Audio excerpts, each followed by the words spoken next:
పత్రికేయ సోదరులకి సోదరీమణులందరికీ హృదయపూర్వక నమస్కారాలు. ప్రాయశ్చిత్త దీక్ష ప్రారంభించింది 3వ రోజు. నేను ఎప్పుడు కూడా చాలా చిన్న వయసు నుంచి సనాతన ధర్మాన్ని పాటించేవాడు.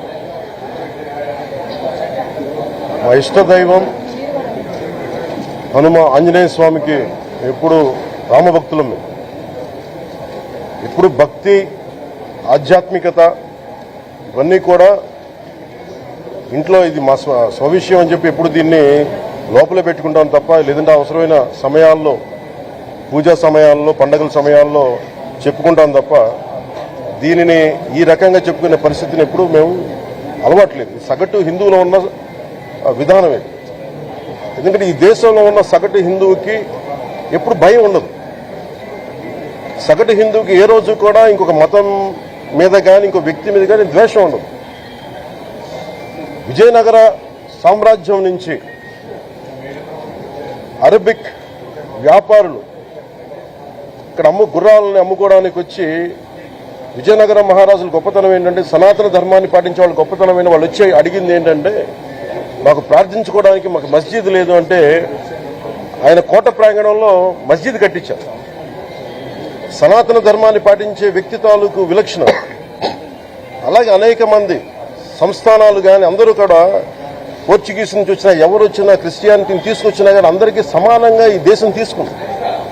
పార్సీల్ని తీసుకుంది లోపలికి, జొరాస్ట్రియన్స్ని తీసుకుంది. ఏ మతం వచ్చినా లోపలికి తీసుకుంది, ఇముడ్చుకుంది తప్ప ఇంకో మతాన్ని ఎప్పుడు ద్వేషించలేదు. కానీ ఈరోజు నేను మాట్లాడుతుంది ఈ ప్రాయశ్చితం దేనికి మా దీక్ష అనుకుని నేను ఎప్పుడు మీ అందరికీ తెలుసు. 5 సంవత్సరాల వైసీపీ పాలనలో ఇదే దేవాలయంలో కనకదుర్గ అమ్మవారి రథం తాలూకు మన సింహాలు మాయమైనవి, కొన్ని ఇబ్బందులు తప్పులు జరిగినాయి అంటే ఒక్కొక్కరు ఎలా మాట్లాడారు వైసీపీ నాయకులు. వాళ్ళెవరు ముస్లిమ్స్ కాదు, హిందూస్ కాదు, వాళ్ళెవరు ముస్లిమ్స్ కాదు, క్రిస్టియన్స్ కాదు, హిందువులే అందరూ. పొద్దున్నేస్తే తాళ్లు కట్టుకునేవాళ్ళు, బొట్లు పెట్టుకునేవాళ్లే. కానీ ఒక తప్పు జరిగింది, ఒక అపవిత్రం జరిగింది అంటే పదవులు అనుభవిస్తూ ఉన్నవాళ్ళు, పొద్దున లేస్తే గుళ్ళకి వెళ్లేవాళ్ళు, వీళ్ళు అపహాస్యం చేస్తా ఉన్నారు, వీళ్ళు వెటకారం చేస్తా ఉన్నారు. ఈ ఎంటైర్ ఈ విషయంలో వాళ్ళు మతం పుచ్చుకున్నారా లేదా నాకు అన్నీ తెలియదు. వైవి సుబ్బారెడ్డి గారు ఉన్నారు, భూమన కరుణాకర్ రెడ్డి గారు ఉన్నారు, వారి కుటుంబ సభ్యులు ఉన్నారు. ఎవరైనా సరే మీరు మతం పుచ్చుకున్నారా లేదా నాకు తెలియదు. అవన్నీ అది మీ బయటికి చెప్పుకుంటారా లేదా నాకు తెలియదు. నేను అది కూడా మాట్లాడట్లా. కానీ మీరు బాధ్యత తీసుకున్నారు. మీరు హైందవ ధర్మాన్ని కాపాడుతానని మీరు బాధ్యత తీసుకున్నప్పుడు కాపాడాల్సిన అవసరం మీ మీద ఉంది. బోర్డుని మీరు స్థాపించారు, మేము స్థాపించాల. తప్పులు జరిగినాయి. తప్పులు జరిగితే వైఎస్ జగన్ గారు ఏం చెప్పాలి? ఒకవేళ నాకు తెలియకుండా మేము ఆయన బ్లేమ్ చేయట్లా. కానీ మీ ఆధ్వర్యంలో జరిగింది, మీరు కాన్స్టిట్యూట్ చేసిన బోర్డు వల్ల జరిగిన తప్పిదాలు ఇవి. మేము ఇవి కనుగొన్నాం. ల్యాబ్ టెస్టులు ఇవన్నీ మేము ఆటలాడతామా? ఇవన్నీ వీటితోటి సెంటిమెంట్స్ తోటి మాకు బాధ్యత లేదా? నేను నిజంగా కనుక చాలా బలమైన సనాతన ధర్మాన్ని పాటించేవాడిని. చిన్నప్పటి నుంచి పొద్దున్న లేచినప్పటి నుంచి రాత్రి పడుకునేదాకా మా ఇంట్లో రామనామం ఉండేది, రామ జపం ఉండేది మా ఇంట్లో. అలాంటి రామభక్తులం మేము. కానీ రామతీర్థం విగ్రహాన్ని, రాముడి విగ్రహాన్ని శిరచ్ఛేదం జరిగినప్పుడు ఒక సగటు సనాతనవాదిగా, సగటు హిందువుగా, సగట రామభక్తుడిగా బయటకు వచ్చి చాలా గొడవలు చేయగల సత్తా ఉన్నామని గుర్తుపెట్టుకోండి. ముఖ్యంగా వైసీపీ నాయకులకి, నన్ను విమర్శించే దేశ యావత్తు నన్ను విమర్శించే ప్రతి ఒక్కరికి తెలియజేస్తున్నా, గొడవ పెట్టుకోవాలంటే చాలా బలంగా గొడవ పెట్టుకోవాలి. కానీ నాది పేదవాళ్ళ కష్టాలు, క్రిమినలైజేషన్ ఆఫ్ పాలిటిక్స్, వీటి మీద మేము మాట్లాడతాం, వీటి మీద తప్పించాం. ప్రజలు బాగుండాలి, కాన్స్టిట్యూషన్ వాల్యూస్ని అప్హోల్డ్ చేయాలి, రాజ్యాంగం బాగుండాలి, వీటి కోసం తపన పడేవాళ్ళు. కానీ సెక్యులరిజం పేరు మీద, secularism is not one way, it's 2 way. Secularism అంటే కూర్చోబెట్టి ఒక్క సైడ్ నుంచి వచ్చేది కాదు, అన్ని సైడ్ నుంచి రావాలి. ఇది చాలా ఆవేదన కలిగిస్తుంది. కొన్ని దశాబ్దాలుగా చూస్తున్నారు ప్రతి హిందువు. దీంట్లో మిగతా మతాల ప్రస్తావన కంటే కూడా నేను ఎక్కువ ప్రస్తావన చేస్తుంది హిందూ ధర్మాన్ని పాటించి వాళ్ళు వ్యక్తిగతంగా పాటించి బయటకు వచ్చేటప్పటికి మీడియా వారి కోసమో లేదంటే ఇంకొంత ఎవరైనా సాటిస్ఫై చేయడం కోసం తెలియదు కానీ సాటి హిందువులు తోటి హిందువులను తిడతా ఉన్నారు. ఇది చాలా ఆక్షేపణీయం.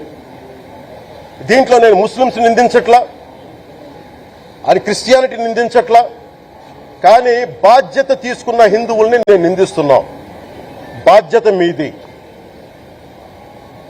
మీరు యథాలాపంగా వచ్చి ఇది పొలిటికల్ పదవులు విగ్రహాలు పోతే మేము ఇల్లు కట్టుకుంటాం వాకిళ్ళు కట్టుకుంటాం ఏం మాటలవి? ఇదే మీరు మస్జిద్లో జరిగితే మాట్లాడతారా? మస్జిద్లో ఇలాంటి అపవిత్రం ఒక చిన్నపాటి చోరీ జరిగితే ఇలాగే మాట్లాడతాం. ఎందుకంటే మీరు మాట్లాడరు, ఓట్లు కదా అక్కడ. కానీ హిందువులు మాట్లాడితే హిందువులు అందరికి ఎవరు పట్టించుకోరు. ఇక్కడ వేదన ఉండదా? మౌనంగా ఉన్నామంటే బాధ లేదనా? కోపం రాదనా? ఈ రోజుకి కూర్చొని చూడండి ఏం మాట్లాడుతున్నారో వాళ్ళు. ఆయన వాళ్ళ లాయర్ అంట, ఆయన ఎవరు ఏజీపీ అని, పొన్నవోలు సుధాకర్ రెడ్డి గారు తిరుమల లడ్డుపై ఢిల్లీలో చేసిన కామెంట్ నా దృష్టికి తీసుకొచ్చారు. ఇలాంటి సెన్సిటివ్ సమయాల్లో ఎయిదర్ మౌనం మంచిది, మౌనం దాటి పొగరుగా మాట్లాడటం, నన్ను పచ్చి బూతులు తిట్టినా, నన్ను వక్రీకరించినా, నన్ను రోడ్డు మీదకి లాగిన నేను ఎప్పుడు మౌనంగానే ఉన్నా. కానీ వైసీపీని నాయకులు విమర్శించే నాయకులు ప్రత్యేకంగా చెప్తున్నాం, సనాతన ధర్మాన్ని జోలికి రాకండి. తప్పు జరిగితే తప్పు జరిగిందని ఒప్పుకోండి, లేదా మాకు సంబంధం లేదని చెప్పండి. అంతేగాని మళ్ళీ అడ్డగోలుగా మాట్లాడితే ఎవ్వరం క్షమించం. ఇక్కడ మీరు కూడా హిందువులే. పొన్నవోలు సుధాకర్ రెడ్డి గారు మీరు హిందువులే. నోటికొచ్చినట్టు మాట్లాడకండి. తమాషాలుగా ఉందా మీకు? సరదాలుగా ఉన్నాయా? మొన్నటికి మొన్న ప్రకాష్ రాజ్ గారు మాట్లాడారు నా మీద. అరే నేను మాట్లాడుతుంది ఒక హిందువులు అపవిత్రం గురించి మాట్లాడుతున్నాను. ఇందులో ప్రకాష్ రాజ్ గారికి సంబంధం ఏంటి? ఇందులో నేను ఇంకొక మతాన్ని నిందించానా? ఇస్లాంని నిందించానా? క్రిస్టియానిటీ నిందించానా? అపవిత్రం జరిగింది, ఇలా జరగకూడదు, ఫుడ్ అడల్టరేషన్ జరిగిందని మాట్లాడుతుంటే దీన్ని గోల చేయకూడదంట. అంటే తప్పు జరిగినప్పుడు మాట్లాడకూడదా? ఒక అపవిత్రం జరిగితే మాట్లాడకూడదా? దేవతా విగ్రహాలను శిరచ్ఛేదం చేస్తే మాట్లాడకూడదా? ఏం పిచ్చి పట్టింది ఒక్కొక్కళ్ళకి? ఎవరి కోసం మాట్లాడుతున్నారు మీరు? ప్రకాష్ రాజ్ కూడా చెప్తా ఉన్నాను, నాకు మీరంటే గౌరవం. I have extreme respect for you. కానీ when it comes to secularism, Prakash Raj garu, it is a two-way, not one way. I have extreme respect for you. You know that. Your secularism is always two-way, it is not one way. హిందువుల మీద దాడి జరిగినప్పుడల్లా వచ్చి మాట్లాడటం తప్ప, అన్య మతాల మీద జరిగితే నేను కూర్చొని ఇంతమంది కౌలు రైతులకు ఇచ్చాను, ఎంతమంది ముస్లిం ఇస్లాం రైతాంగానికి ఇచ్చాను నేను. ఇదే ఎన్ని మద్రాసాలకి డబ్బులు ఇచ్చాను నేను, 25 లక్షలు 30 లక్షలు ఇచ్చాను, ఇచ్చినవాడిని నేను. నాకు అన్య మతం ఇస్లాం మీద గౌరవం ఉన్నవాడిని, క్రిస్టియానిటీ మీద గౌరవం ఉన్నవాడిని, చిన్నప్పటి నుంచి కూర్చొని మిషనరీ స్కూల్లో చదువుకున్నవాడిని. నా టీచర్ చెప్పే సూక్తి, తను తగ్గించుకున్నవాడు హెచ్చింపబడినని చెప్పి బైబుల్ సూక్తిని ప్రతిసారి కోట్ చేస్తూనే ఉంటాను. ఇది నా గౌరవం, ఇది నేను చూపించే గౌరవం. మీరు మాట్లాడితే కూర్చొని నేను పాటించే ధర్మానికి అపవిత్రం జరిగినప్పుడు నేను మాట్లాడకూడదు, మౌనంగా ఉండాలి. సెక్యులరిజంకి విఘాతం అంటే ఏంటి? సెక్యులరిజం విఘాతం? నా ఇంటి మీద దాడి జరిగినప్పుడు నేను మాట్లాడకూడదా? నా ఇల్లు 10 మందికి ఆశ్రయం ఇస్తుంది. నా సనాతన ధర్మం అన్ని ధర్మాలకి ఆశ్రయం అయితే దానికి దాడి జరిగినప్పుడు, దాని మీద అపవిత్రం జరిగినప్పుడు దానికి కూడా మాట్లాడకూడదంటే ఏం మాట్లాడాలి మీతోటి? Prakash Raj garu, you have to learn your lessons. I respect you. It's not just Prakash Raj garu, all the people who thinks in the name of secularism you're going haywire. Let me tell you guys, we are extremely hurt. Don't make a mockery out of our sentiments. We are deeply, deeply hurt. It's not fun for you, maybe it might be fun for you. It is not fun for us. It's a deep anguish, deep pain. Don't you ever forget. Before you come and think 100 times and talk about Sanatana Dharma. Enough of this. చాలు. ఇష్టానికి మాట్లాడుతూ ఉన్నారు. సనాతన ధర్మం మీద, అయ్యప్ప స్వామి మీద మాట్లాడతారు, సరస్వతి దేవి మీద మాట్లాడతారు. అల్లా మీద మీరు మాట్లాడగలరా? మహమ్మద్ ప్రవక్త మీద మీరు మాట్లాడగలరా? జీసస్ మీద మీరు మాట్లాడగలరా? అందరూ కూర్చొని సనాతన ధర్మం మీద, వినాయకుడి మీద జోకులు వేస్తారు, దుర్గాదేవి మీద జోక్స్ వేస్తారు, సరస్వతి దేవి మీద జోక్స్ వేస్తారు. మా మనోభావాలు గాయపడవా? మాకు బాధ ఉండదా? అందుకే నేను ప్రతిపాదించింది ఏంటంటే, ప్రతి దానికి రావలేకపోతున్నాం. సనాతన ధర్మ రక్షణ board is order of the day. ప్రతిసారి కూర్చోబెట్టి మేము డిఫెండ్ చేసుకోలేం. ఇది ప్రతి సగటు హిందువు తాలూకు ధర్మం. ఇదే ఇస్లాం మీద దాడి జరిగితే ఎంతమంది బయటకు వస్తారు, ఎంతమంది నిరసన తెలియజేస్తారు? రోడ్ల మీద రమ్మని చెప్పట్లా. కనీసం మీకు కోపం కూడా రాకపోతే మేము ఏం చేస్తాం?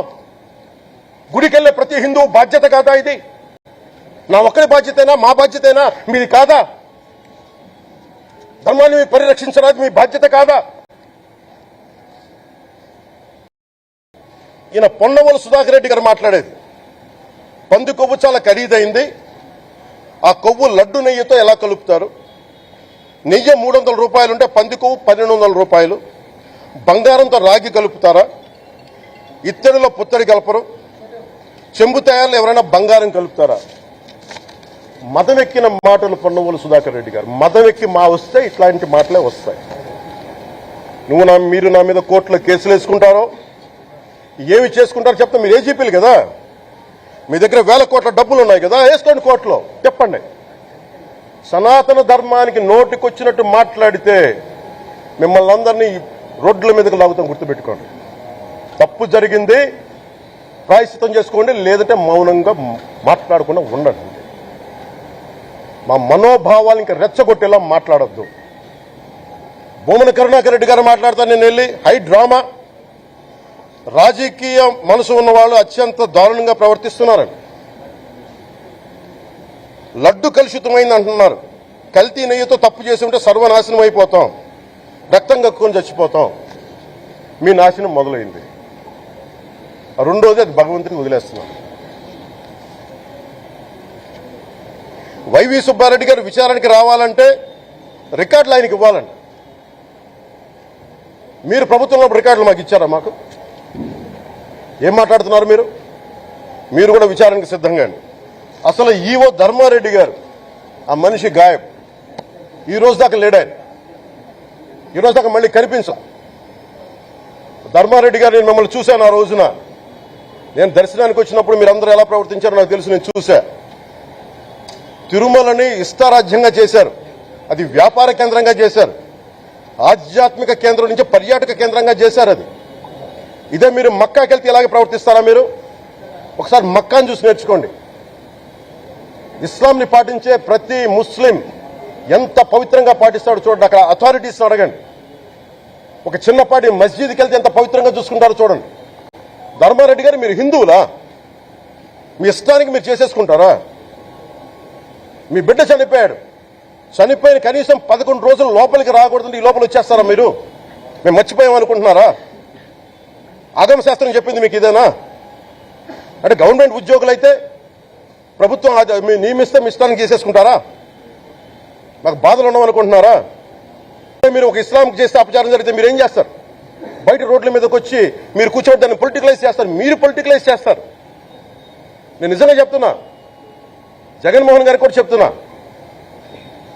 మీరే కనుక, నేనే కనుక సనాతన ధర్మం మీద పోరాటం చేయాలని నన్ను ఆపేవాళ్ళు ఎవరు లేరు ఈ దేశంలో, గుర్తుపెట్టుకోండి.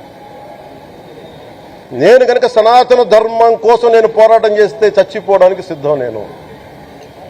కానీ నేను అక్కడి దాకా తీసుకెళ్ళిన విషయాలు, దానికి నిదర్శనమే రామతీర్థాస్, రాముల వారి విగ్రహం శిరిచ్ఛేదం జరిగినప్పుడు ఒక్క మాట మాట్లాడకుండా చెప్పి కూర్చున్నాను.